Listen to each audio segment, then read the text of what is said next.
Hello friends, myself Rasika Pagaria from Araham Junior College. Today we are going to end the topic number 4. In that we studied all about the state, the process with national integration.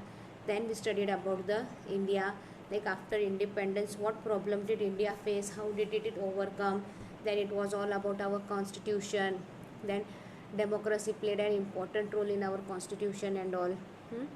Then we studied about the structural dimension, that national government was created, क्योंकि इतना बड़ा country जहाँ पे university in diversity है, वहाँ पे एक government कुछ नहीं कर सकता. अपने को हर ग्रुप से रिप्रेजेंटेटिव लेना चाहिए ताकि सबकी प्रॉब्लम अपने को समझ सके. Then language was the barrier. हर किसी का अपना अपना लैंग्वेज है, हर किसी का रीजन का लैंग्वेज है. तो how we overcame all that language also. तो हिंदी को एक राष्ट्रभाषा बनाई. These were the steps which were taken. Then we saw the psychological dimension, like India किस तरह से इमोशनली पॉलिटिकली कैसे सबसे अलग अलग है, लाइक हर स्टेट अलग है. तो इसके लिए क्या है, हर किसी को अपन ने साइकोलॉजिकली कैसे बाउंड करके रखा है through our national song, national flag. Like India के हर स्टेट में we have common national flag, right. India का एक ही नेशनल फ्लैग है, एक ही नेशनल बर्ड है, एक ही नेशनल एनिमल है. तो ये फीलिंग जो है नेशनलिटी का, ये क्या है, सबके दिमाग में साइकोलॉजिकली बिल्ड है. So this gives the feeling of belongingness and this lead to a national integration. Now today we are going to study the challenges. अभी इंडिपेंडेंस तो मिल गया, हाँ, इंडिपेंडेंस मिलते ही सब हो गया क्या, there were certain challenges in front of government. Like सबसे पहले तो प्लानिंग कमीशन सेट वगैरह किया, जो 5 years प्लान बनाती थी. उसमें उन्होंने क्या देखा, पहले पॉवर्टी, इन सब बातों का ध्यान रखा. हाँ, then certain issues were there, Kashmir के इश्यूज वेयर देयर. छोटे छोटे प्रिंसली स्टेट थे इंडिपेंडेंस के बाद, उनका क्या होना चाहिए, वो किधर मर्ज हो रहे, इन सब का ध्यान रखना चाहिए था अपने को. तो all the issues which came across the which where the challenges in front of the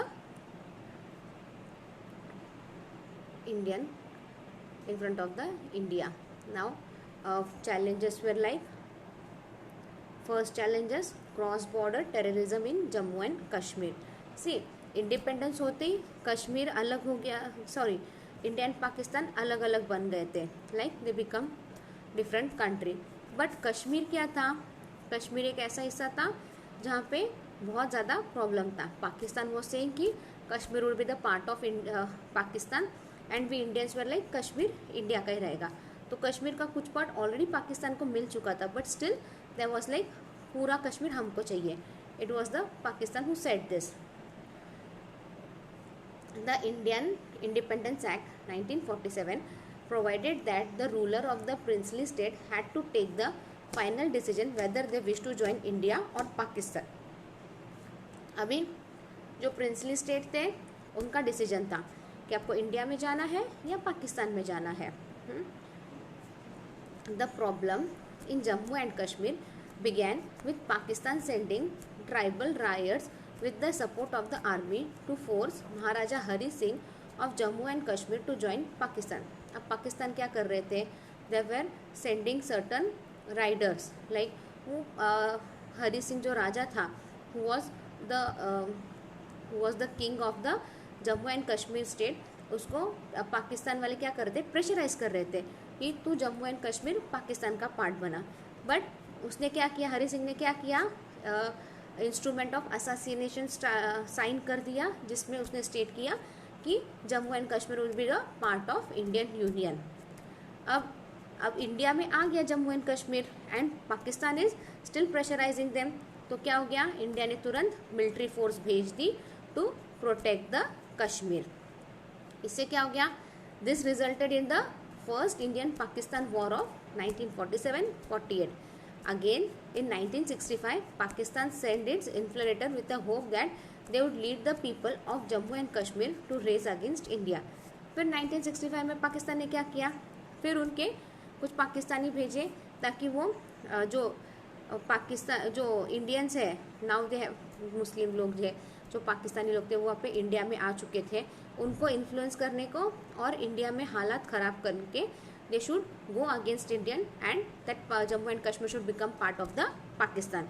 They just tried for that. However, when Pakistan actually attacked in 1965, the local population did not support Pakistan.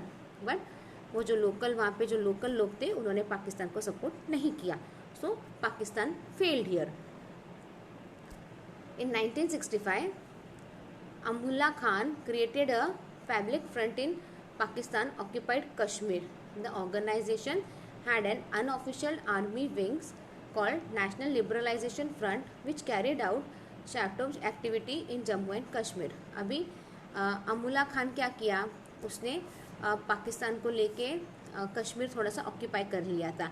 Like उसने unauthorised unofficial army बनाई, okay, और गलत activities कर दी Jammu and Kashmir में, right. In 1977, the Fabrics Front was given a new name, Jammu Kashmir Liberalization Front.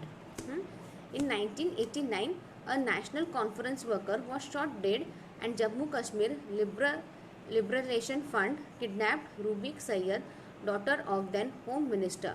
The main demand of Jammu Kashmir Liberation Fund was to create an independent state of Kashmir. अब कश्मीर में हालात कैसे हो गए, अब जम्मू कश्मीर में हालात बहुत ख़राब हो गए. उन्होंने क्या बोला कि कश्मीर हमको एक इंडिपेंडेंट बना के दे दो, but Indian government said no. तो what they did, they kidnap daughter of home minister, हाँ, रूबिया सैयद. उसको किडनैप करके उन्होंने क्या बोला, कश्मीर इंडिपेंडेंट करा दो. पाकिस्तान ने क्या किया इसमें, Pakistan decided to use the mujahideen to back the pro Pakistani guerrilla group such as हिजरत मुजाहिदीन इन कश्मीर. पाकिस्तान ने क्या किया, कश्मीर में जो थे दो मुसलमान उनको थोड़ा सा अट्रैक्ट किया and they started playing guerrilla groups. They the entry of the Pak Islamic fighter in to the valley from Pakistan change the colour of the insurgencies. अब क्या हो गया, यहाँ पे पाकिस्तानी एंटर हो गए कश्मीर में. The growth of Islamic militancy in Kashmir in the 1990s resulted in the migration of Pandit population from Kashmir.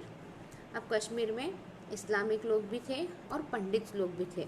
अब क्या हो गया, पंडित लोग ने देखा तो यहाँ पे मुस्लिम पॉपुलेशन इस्लामिक पॉपुलेशन बहुत ज़्यादा बढ़ रहा है और इनकी मिलिट्री भी बढ़ रही है वैसे ही, तो उन्होंने क्या किया, पंडित ने माइग्रेशन कर दिया कश्मीर से. The Indian government has maintained that terrorism enacting from across Indian border remain the core concern in Indian relationship with Pakistan.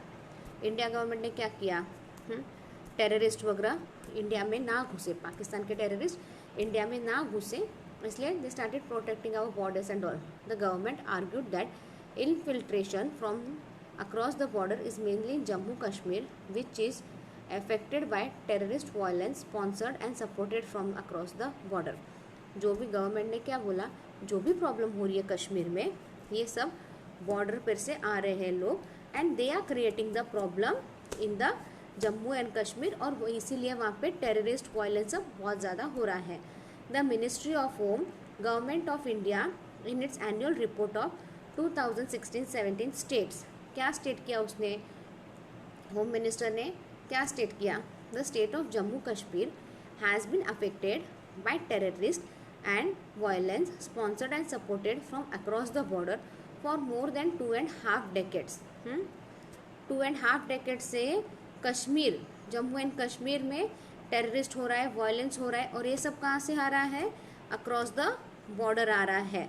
Like Pakistani लोग बॉर्डर पार करके आ रहे हैं और वो जम्मू एंड कश्मीर में वायलेंस वगैरह सब स्प्रेड कर ले हैं. It also says that Pakistan has tried to radicalize the people through wasted social group and use of social media. Pakistan ने सोशल मीडिया यूज़ किया, सब यूज़ किया. Jammu and Kashmir has been a continuous period of instability forced by cross border intervention in the form of military or political support to separatist group like the Hurriyat. Jammu and Kashmir में हमेशा instability रही है.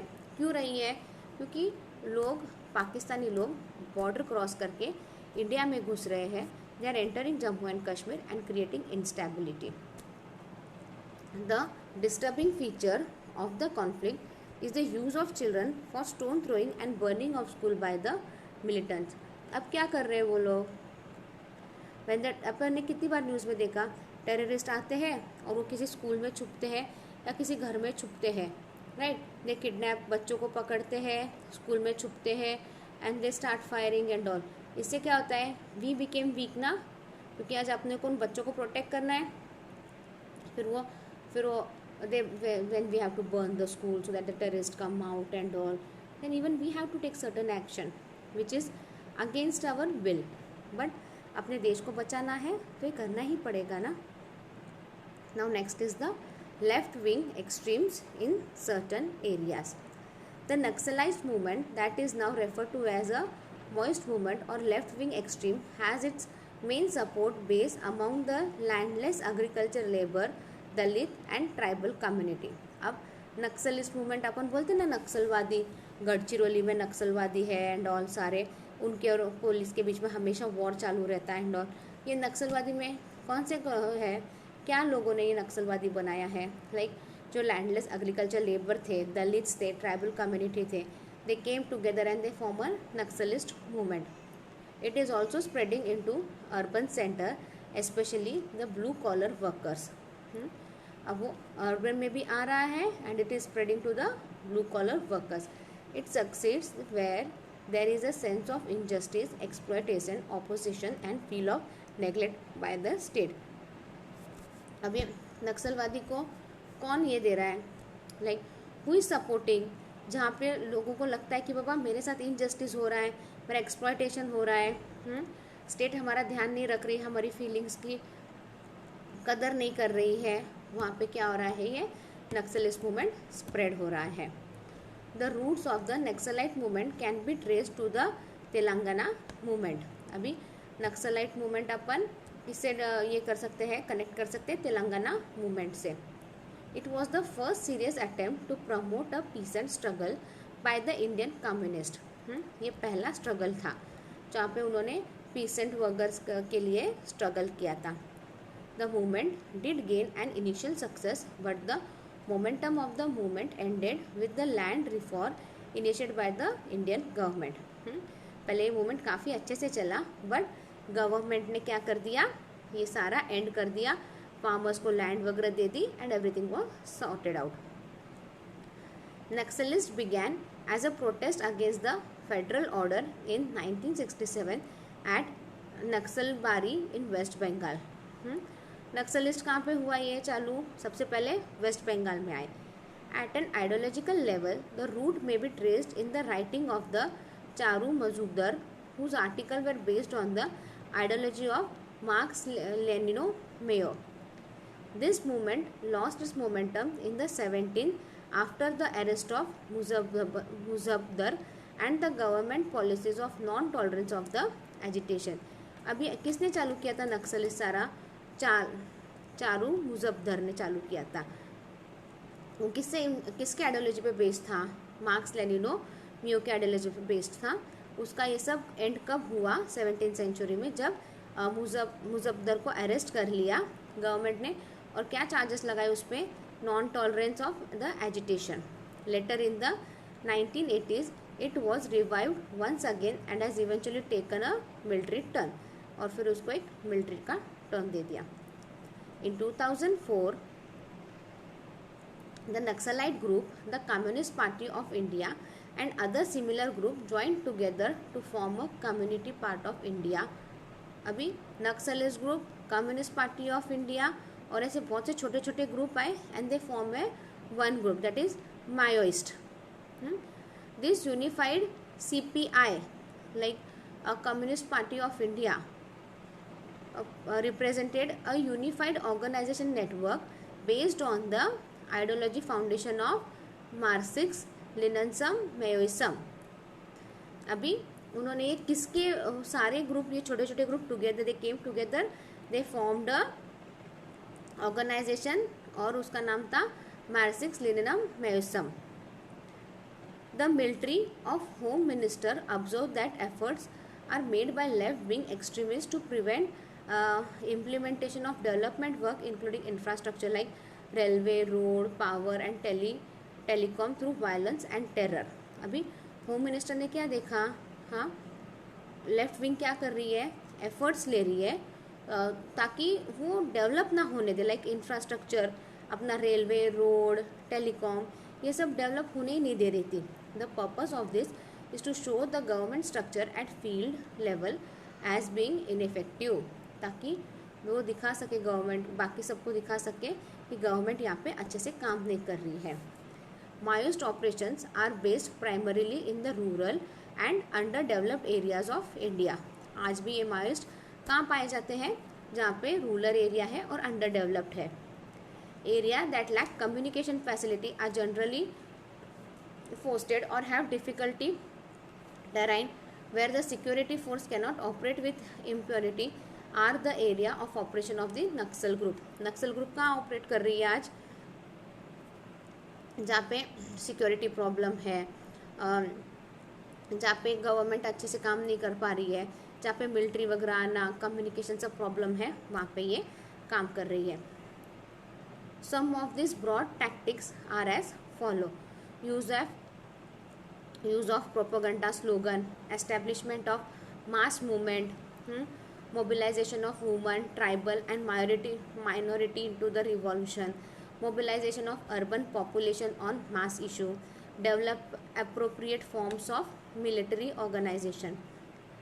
The United Nations reports the recruitment of use of children as young as 6 years of age by armed group including the Naxalites. Children were forced to join children's unity like Bal Dasta, where they were trained and used as a courier and informant or plant improved explosive device in frontline operation against national security force. UN का मानना ये है कि 6 साल के बच्चे including Naxalites, हाँ वो यूज़ कर रहे हैं बच्चों को बॉम्ब प्लांट करने में, हाँ इंफॉर्मेशन इधर की उधर लेने में, they are using it and they are exploiting the children. The report also noted that the adoption of children, especially girls, by armed group was a serious concern. अभी वो लोग लड़कियों को भी इसमें शामिल कर रहे थे अपना ग्रुप बनाने के लिए, so which is very bad. Now next is terrorism. Terrorism has been looked as a threat to use violence with an intention to create panic in the society. Terrorism को क्या बोला है अपन ने, टेररिज्म क्या है, ये एक थ्रेट है, वायलेंस है, ये गलत इंटेंशन से किया हुआ, एक गलत इंटेंशन है, एक पैनिक सिचुएशन क्रिएट करना है सोसाइटी में. It is deliberate politically motivated violence against civilians target. ये क्या है, ये एक मोटिव से चलाते हैं क्या, ताकि वो लोगों को परेशान कर सके. Their targets are called soft targets. Attacks on bus, trains, bus station, airport, theater, market, mall, etc. are their tactic used. अब लोगों को कैसे परेशान किया जा सकता है, अटैक कहाँ पे ज़्यादा से ज़्यादा, कहाँ पे अटैक करेंगे तो ज़्यादा से ज़्यादा लोग मरेंगे, बसेस में, ट्रेन्स में, स्टेशंस पे, cinema hall, market, mall, etcetera. The purpose is usually to create panic in the public. Public को डरा के रखना है, is the main intention. Terrorism is a form of warfare. It is called aesthetic warfare because there is no pattern to the nature of violence attack that are conducted. अब ये सारा पता नहीं चलता ना कि ये लोग कब अटैक करेंगे, कहाँ पे अटैक करेंगे, कैसे अटैक करेंगे, ये अपने को कुछ पता नहीं चलता ना. Is there anything defined on it? No, कुछ भी डिफाइन नहीं रहता है. वो कभी भी किधर भी कुछ भी अटैक हो सकता है. लाइक अभी 15 अगस्त आ रहा है, अभी टेररिस्ट का डर है इंडिया में, राइट. लाइक मुंबई, दिल्ली, ये जो सिटीज़ है, यहाँ पे कुछ एरिया है, वहाँ पे ऑलरेडी गवर्नमेंट ने हाई अलर्ट थोड़ा सा कर दिया है. The fight was for a specific people fighting for their rights against the state. उनका फाइट के पहले क्या था, पहले ट्रेडिशनल टेररिज्म अटैक वगैरह क्यों करते थे लोग, ताकि वो एक स्पेशल ग्रुप के एक स्पेशल चीज़ के लिए फाइट करते थे, एक राइट के लिए फाइट करते थे.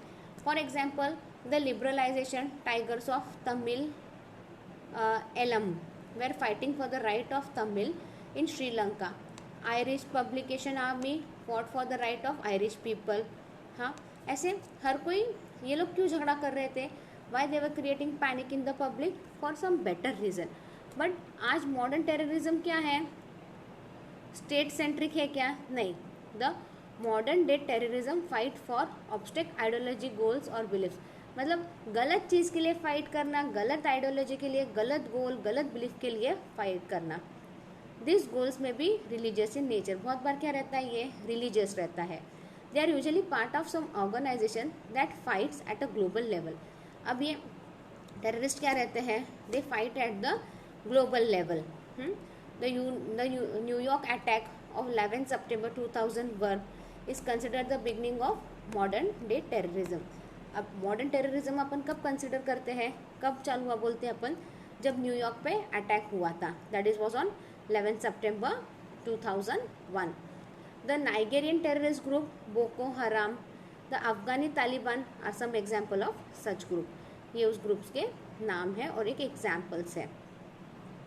ओके, देन कुछ एग्जाम्पल्स है terrorist attack in India.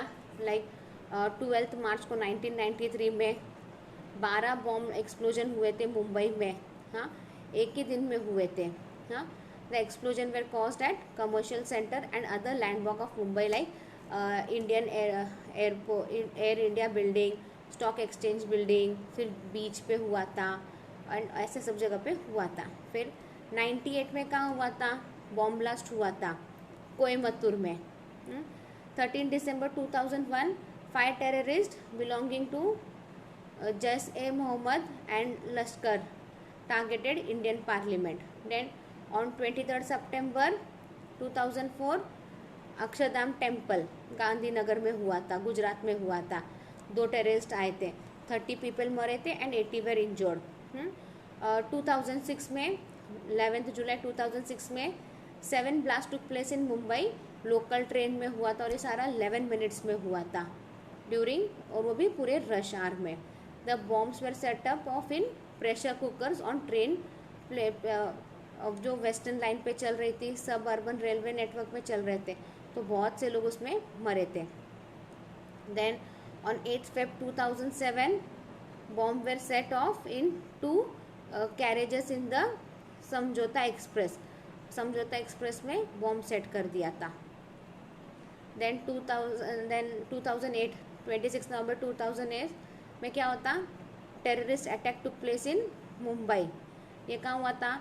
Chhatrapati Shivaji Maharaj railway terminus पे हुआ था, ताज होटल पे हुआ था, कैफ़े में हुआ था, हॉस्पिटल में हुआ था, नरीमन हाउस में हुआ था, सिनेमा हाउस में. ये सारे वहाँ पे बॉम्ब ब्लास्ट हुए थे, टेररिस्ट अटैक हुआ था. Then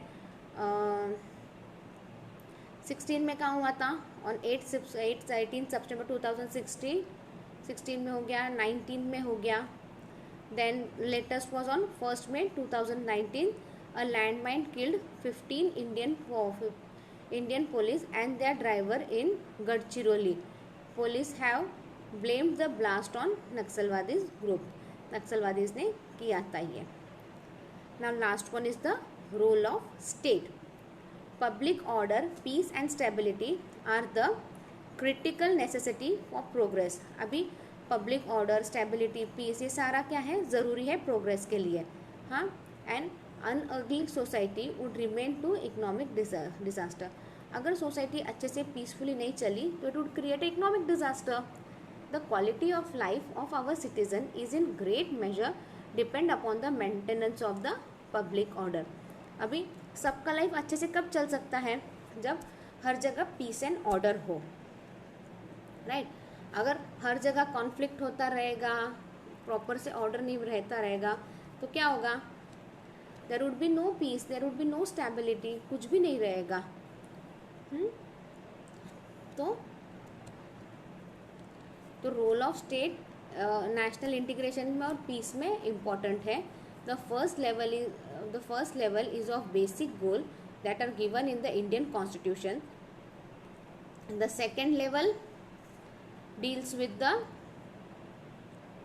state is expected to do in case of problem in the early stage, and the third stage is when there is a crisis and the state has to deal with it. Like first state में अभी role of state में क्या है, basic level पे क्या है, political stability लाना, ये अपने कॉन्स्टिट्यूशन में लिखा हुआ है. लाइक प्रॉपर इकोनॉमिक प्रॉस्पेरिटी रखना है through all around development of all religion culture, तभी सब कुछ अच्छे से होगा.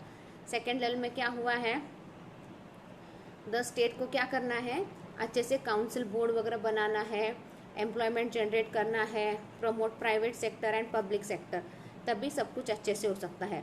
थर्ड लेवल में क्या बोला है, अपने conflict, the state has to manage and resolve the conflict, this is done by the use of force as necessary, और फिर प्रॉपर अपने काउंसिल वगैरह बनाने हैं.